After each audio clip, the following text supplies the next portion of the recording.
Hey Chickadees! Welcome back to my channel. Today I'll be going over the 4 books I read in April. Good Girls Don't Die by Christina Henry follows 3 women in worlds that aren't their own, and they must fight tooth and nail to survive.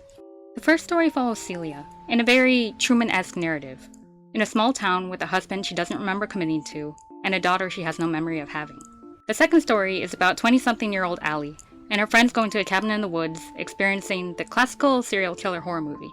And finally, the third story accompanies Maggie and a group of other women in a Maze Runner type tale.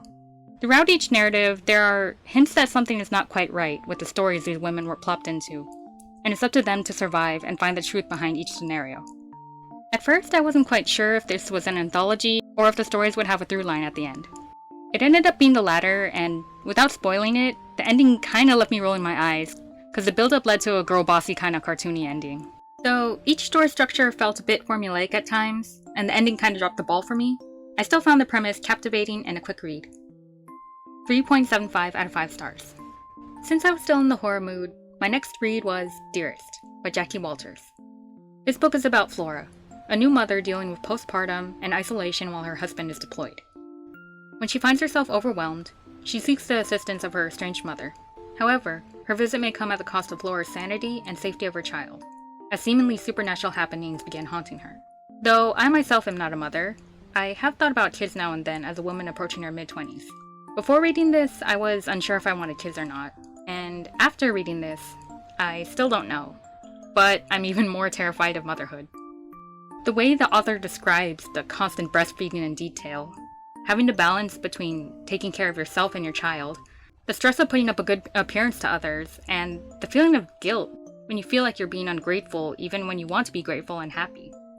It just made me feel icky yet horrified and exhausted, like I was right there in the room with Flora as she experiences the ups and downs of motherhood, on top of questioning if her sanity is going or if there are supernatural happenings around her. Overall, I gave this a 4.5 out of 5. After that reading experience, I had to take a break from horror, so I picked up one of my most anticipated books of this year, Wings of Starlight by Allison Saft. This novel follows Clarion, a queen in training, as she navigates how to rule Pixie Hollow, while secretly working with the Warden of Winter, Mallory, on the mysterious appearance of these shadow monsters called nightmares that put fairies into a troubled sleep upon contact. A year or so ago, my sister and I watched the Tinkerbell movies for the first time, and we were absolutely hooked.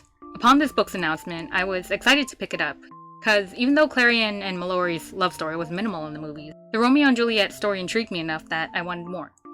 After reading this book, though, I hate to say that I was a bit disappointed. The book being written in third person made me feel a sense of distance from everything except Clarion's thoughts. Though the world building is spot on from the movies, I felt the love story, the core of the book, was kind of meh. It almost felt like every time Clarion encountered Mallory that he was this majestic, troubled being, rather than her eventual star-crossed lover. And when they did fall for each other, it was written kind of like, oh shit, this guy likes me. And then they kiss and continue to see each other in secret under the guise that Clarion is trying to find more information about the nightmares. Which she does do her queenly duties, but with the nightmare situation, getting ready for her coronation, and the relationship with Mallory, the focus kind of felt unbalanced. Overall, I gave this a 3.9 out of 5 stars, mostly because that final farewell still felt like a gut punch. Lastly, I read Passion Project by London Sperry. Bennett Taylor is a directionless, anxious 20-something-year-old, struggling to fathom the death of her boyfriend and find joy and purpose in life again. When she accidentally runs into Henry, a guy she stood up for a first date, he offers to help her find her spark again through various activities around the city. As they dally about the city, Bennett slowly starts to enjoy life again, and possibly open herself up for love. But first, she must learn how to deal with her grief and decide what she truly desires. I appreciate how throughout the story we can actually see how much of a hot mess Bennett is. She's a depressed, socially awkward girl that has a roller coaster of panic attacks throughout the book.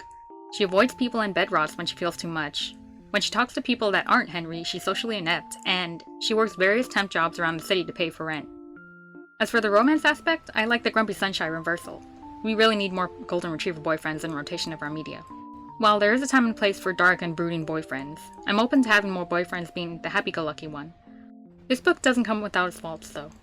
While both breakups were completely valid, I still have to air out my grievances with third act breakups, especially because they're the results of some of the worst tropes out there, the liar reveal and the miscommunication trope. And I specifically hate when the problem gets solved within a few pages of the conflict, so like, what's the point of having it in the first place? Overall, though, I thoroughly enjoyed reading this book, and I gave it a 4 out of 5 stars. Thank you so much for watching. Remember to like, subscribe, all that jazz, and I'll see you when I see you. Take care, chickadees.